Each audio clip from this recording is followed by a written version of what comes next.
All right, so in this video I have a really weird looking pair of sneakers that people are gonna love or hate, depending on who you are, I guess. And I'm kind of on the fence. I still don't know if I love or hate them. But this is a shoe right here. This is the Nike OverReact Flyknit ISPA.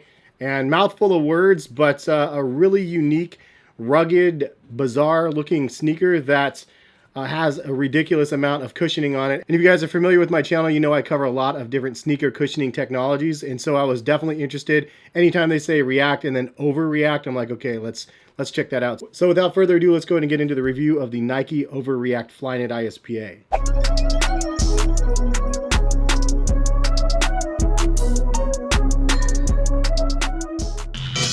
What is going on, guys? Hess here, collectivekicks.com. If you guys haven't shopped on my website before, it's basically a culmination of a bunch of tweets that I post out there on sneaker deals that I find on Nike.com and Adidas and Foot Locker and those type of sites.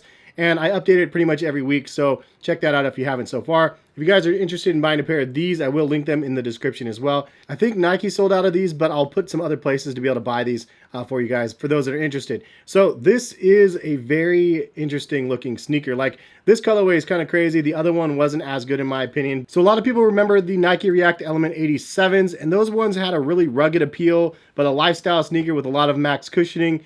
And then this is basically like the extra version of those in a sense, obviously done in a completely different way, but it's similar to that tone, I guess, in 2020 so far. So I don't even know where to begin with this because it's so busy that there's just so much going on with this shoe. Now, I recently did a video review of the Nike Double Stack, and that thing was crazy looking midsole, but had a really like calm looking upper. This is like a crazy looking midsole and a really crazy looking upper as well, with tons and tons of different layers. It's just something that catches your eye, especially with that hit of Volt on this colorway.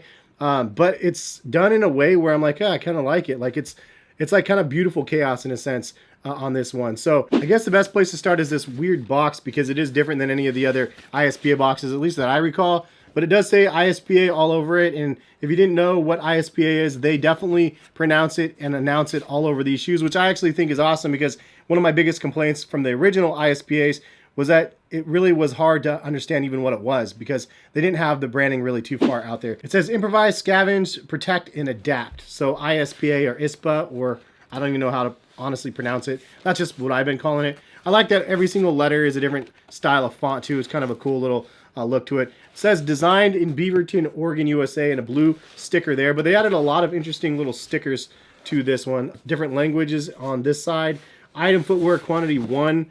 On the box. So it's kind of like a off-whitish sort of appeal, sample-y sort of thing, but kind of cool nonetheless. And it also announces that the box is made from 90% recycled material, which is kind of nice. And then it gives you probably the most language on a label that I've seen ever. It says Nike OverReact Flyknit ISPA. The color is black, hyper crimson Volt, $180. There's so much details on here though in super small fonts.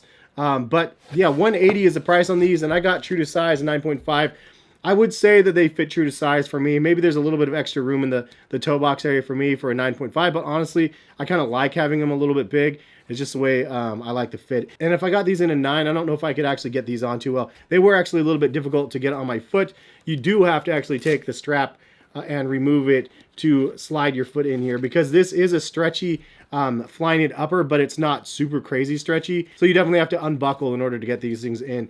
I really don't even know where to start on the design of these because there's amazing amounts of details in these shoes. I guess the first place I should start with is Nike sneakers. So let's go there. And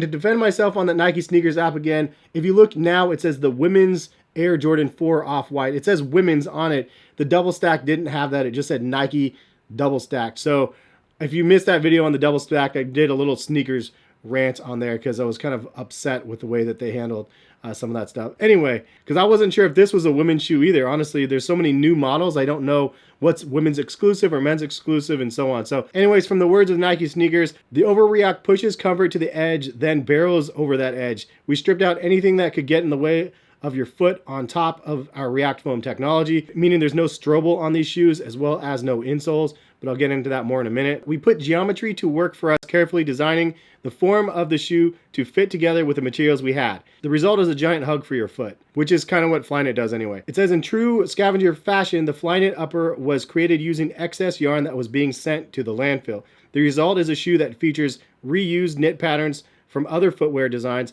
while still giving you the comfort and stability you need. The laceless design is coupled with a hook and loop closure for easy on and off. When the shoe is fastened, it gives you a secure feel like a hug for your foot once again. So that's what they're saying about these sneakers. Interesting, I didn't know that the upper was a bunch of recycled stuff. So it's almost like a Space Hippie 5 where it's like recycled stuff, the box is recycled. I'm pretty sure Nike's done some recycled stuff like this in the past with Flyknit, but I like the fact that they call it out. It's kind of nice to see because when you look at it, you're like, oh, grandma made you, like took a bunch of odds and ends and threw it together, and then now you have an upper of a shoe. That's kind of what this feels like, and truly that's what it is. So that makes sense. I don't know what Volt this came from. I don't know what pair of shoes had this sort of pattern. Maybe I'm missing the mark on that, but it's really interesting upper though. Like I said, flying it all over in a bunch of just random patched locations, but they're not so random that each shoe is like unique. It's a pattern that is copied on all of the shoes, so it's not like it's a one of one sort of thing. Everyone's different. They're all the same, it looks like. It's just that they reused it in such a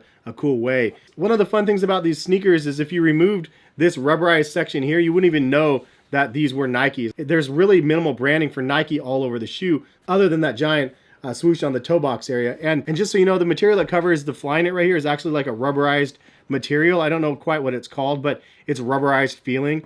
Sticky to the touch. And if you look in the corner, you see a little bit of the strap right here that actually helps lock down the sneaker. And these do help you lock down the sneakers for sure. So if you're trying to put these on with the strap down, for me, I had a hard time doing it. My clumsy foot is just too fat probably to fit through here. I have to unlock it and then can slide them in. So it is a little bit snug getting them on your feet, at least for me. The Flyknit's not as stretchy as like the Presto Reacts or most of the other stuff out there, honestly, for myself. So that part of it was a little bit of a struggle at first. But once you put these on though, I gotta say, I was actually pretty impressed on feet. It felt really, really crazy, like ridiculous amounts of React on the back.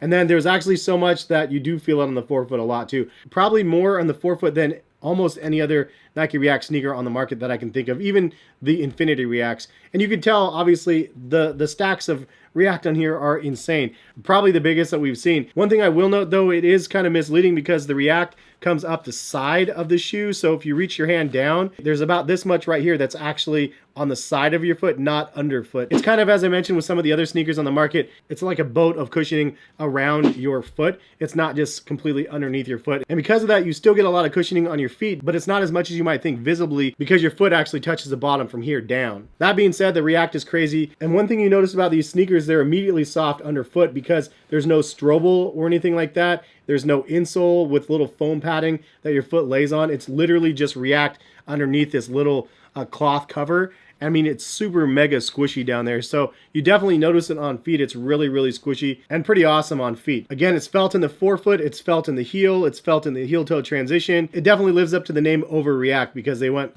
overboard on these for sure. But I like the fact that it is React because it is lightweight. So it's not overly heavy considering how ridiculously big and chunky that midsole is. They're not super heavy, which is nice. The other reason why they're not really heavy though is because they did really minimal traction on the bottom. There's just a little bit of rubber on the front, little bit of rubber on the back, and a little clear rubber on the toe guard right there, and that's it. Oh yeah, and then there's that little dot right there. I mean, that one probably does a lot, right? The little rubber button right here. But the whole midfoot of the shoe is completely exposed, so I'm sure these will show a lot of wear and tear after wearing them a lot, like the Epic Reacts did originally. But with React, we know that it looks like it's all worn down and beat up, but it actually still feels good on feet, and it's just more of a visible flaw. The midsole is pretty epic, but I don't really love all the weird bumps and stuff all over the place. Back to the upper of the shoe though, there's a couple things I like and dislike on that. One, I do like the strap system. I like how you have that little thing, and if you actually pull on this, it actually does cinch down to your foot a little bit more snug. But honestly, that's one thing I don't really love about the shoe in general, is it is really snug. So much that it was actually a little bit hard to get my foot into the shoe, but honestly, if you expect that, then it's probably not as big of a deal. The one thing that is kind of a nuisance though is that it feels like a really warm hug on your foot, and it's not very breathable on top of it. So if I actually just breathe into the shoe on the other side, if I have my hand in here, I can't feel it. Like there's not very much airflow through there. And I wore these outside on a 75-degree day, and it was really, really warm on my feet. So that is one thing.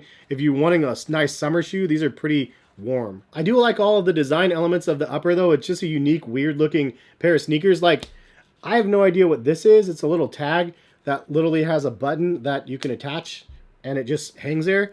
It doesn't do anything. I don't know really what to do with it. It just kind of dangles there. Kind of like the off-white tags, like people wear them with the tags on. When I wear my off-white Blazers or Vapor Max though, I don't wear the tag on. I'm just not appealing to me. But fancy design stuff sometimes is not meant to be understood. I don't know. I got nothing. Also on the back tab, there's like a double tab, which is interesting. It's almost like excess flywire that they had that they decided just to string up the back of the shoe. But you already have a nylon loop right here anyway, so you don't really need it. But it kind of looks cool. Just a little extra utility look, I guess. And that's really what the upper gives. It gives it like a rugged utility appeal. And as I've said a million times, when you have these shoes that just have like a Flyknit upper and then a comfortable midsole, it looks plain and boring. And I like that this takes things to just different levels. Like it's all sorts of crazy with that rubberized toe box area and this weird lacing system, the double pull tabs and a little dangle dongle thing.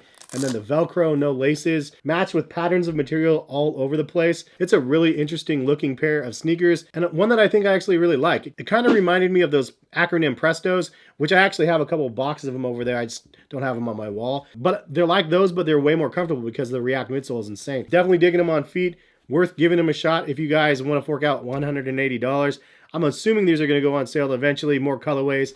And then people are probably not going to be as geeked up. If they were super limited and it was an off-white collab or something, everybody would want these and they'd be selling for $1,000. But, you know, that's the thing about footwear. Like, I don't really focus only on that hype stuff. I do like some of the hype stuff, don't get me wrong. But more importantly, I like stuff that's just different, unique, comfortable, and appealing to myself. And what's appealing to me is definitely not going to be appealing to a lot of other people out there. It just, you know, we all have different tastes. And I have a pretty broad sense of things that I appreciate on feet, especially for things like this where they're just super oddball and they're really comfortable. So leave a comment in the comment section. What do you guys think? And if you have tried them out, leave a comment as well and let other people know if it's something you're feeling or not. I'm definitely on board. I just wish that price point wasn't so expensive. They're recycling stuff to make these. It would be pretty rad if we could actually get these for a little bit less than $180. I mean, the premium prices on some of these shoes nowadays are crazy, but that's the market that we're in, I guess. Subscribe if you guys are new to the channel. I do have some more new sneaker pickups from Nike and